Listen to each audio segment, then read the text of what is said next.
Wall Street turned sharply lower on the geopolitical tensions in Eastern Europe. The Dow has been down all day. It was trying to stage a recovery, then the rally fizzled. The S&P 500 is down too. The Nasdaq has been trying to get back in the green but failing. The markets dropped as US officials warned that Russia appears to be getting its military ready to actually attack Ukraine. Now, the threat of a Russian invasion of Ukraine rattled European markets despite the ongoing diplomatic push to avoid war. The major averages closed lower in the UK and on the continent. There you have a selection of the top indices. The CAC 40 in Paris and Germany's main index were down sharply, more than 2%. All of this, as we've been discussing, is also disrupting Ukraine's economy. Two airlines say they've had trouble getting insurance for their domestic flights. Ukraine Airlines, the country's national carrier, said it had to reduce its fleet as a result. Other airlines appear to be avoiding Ukrainian airspace altogether. Flight radar shows the skies over eastern Ukraine nearly empty. You can see it on the map there. CNN's Anna Stewart joins me now live from London with more. How does that translate? What type of hit is that for these airlines and for these travel related industries in Ukraine? For now, in terms of the airlines, it's fairly limited. We're seeing some disruption for certain airlines and with a variety of reasons, actually. For instance, the Dutch government over the weekend issued a travel warning. So Dutch airline KLM was the first really to say it's going to suspend all of its flights. It normally flies to Kyiv twice a day. You have an airline like Norwegian. They are simply rerouting. They're just avoiding Ukrainian airspace for now. That's impacting just a few of their routes. Most airlines we spoke to today are just saying they're monitoring the situation very, very carefully. But some have been impacted by insurance companies, as you mentioned, simply pulling their services for aircraft, for leasing companies. And that was something the Ukrainian government was very worried about over the weekend. They actually announced on the weekend on Facebook that they're allocating over $500 million to help support airlines who do struggle with insurance in the coming days.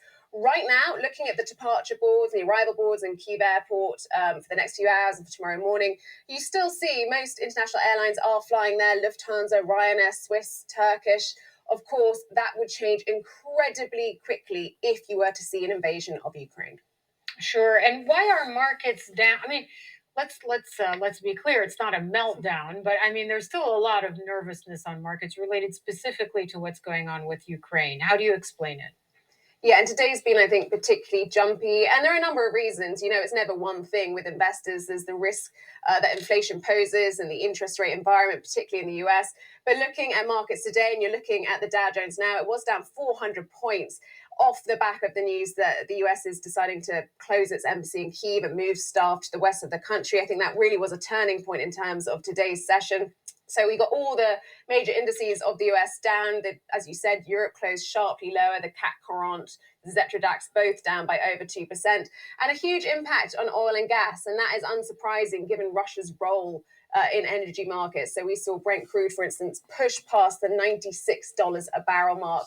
Gas futures, again, at a new high. And we've seen that repeatedly, really, over recent weeks. Speaking to an analyst last week, Hala, I did ask, what would happen in the event of a conflict in Ukraine, in the event of sanctions on Russia to that gas price?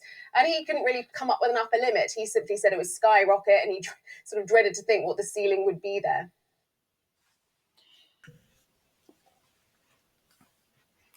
Ladies and gentlemen, flights worldwide are canceled going in and out of Ukraine.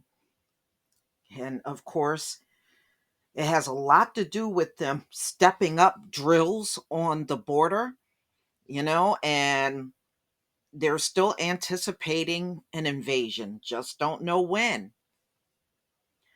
So many airlines have suspended flights going in and out of the Ukraine.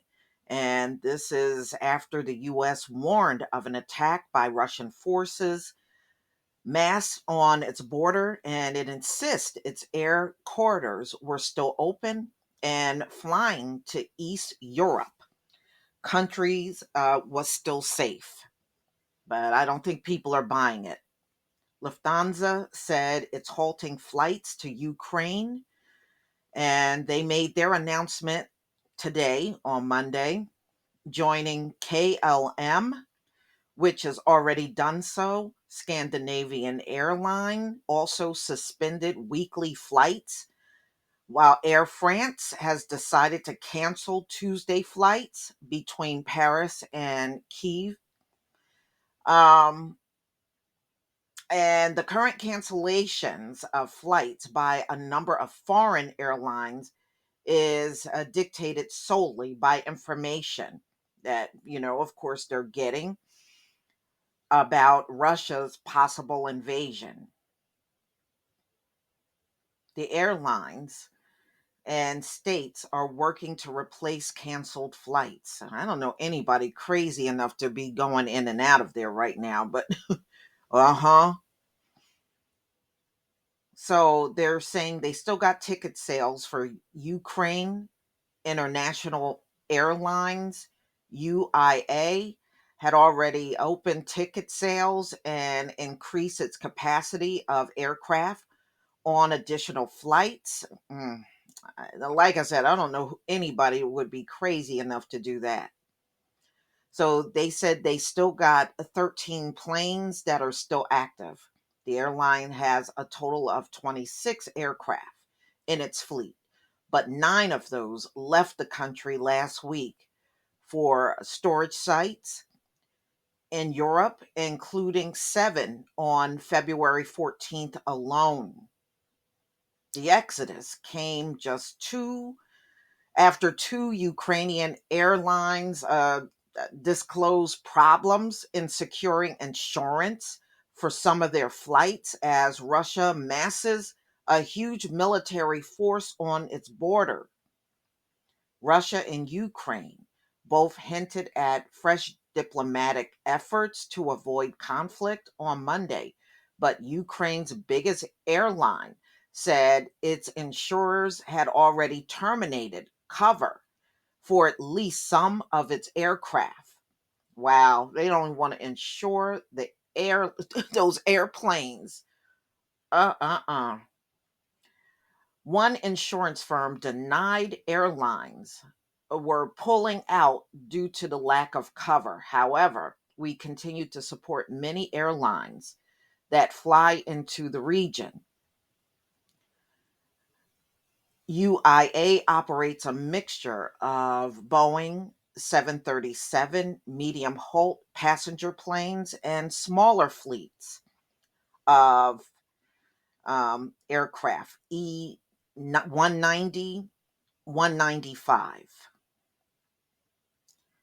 So, this don't look like nothing is going to happen. You got flights canceling worldwide around this region.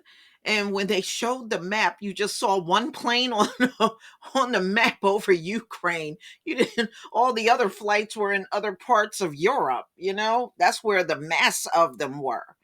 So it says a lot, and I still believe something is going to happen. These folks are not ready for what they're about to get into. They're not ready for this future coming for them at all.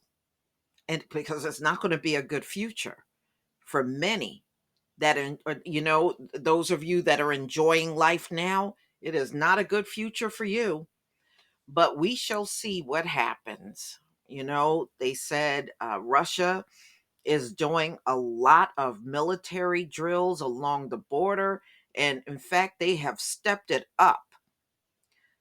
So, you still have some that are saying nothing is going to happen, but I don't think you're right this time. I think you are wrong in this instance, but time will tell. Please leave your comment and subscribe. Don't forget to hit on the notification bell, and I'll see you on the next video. Peace, family.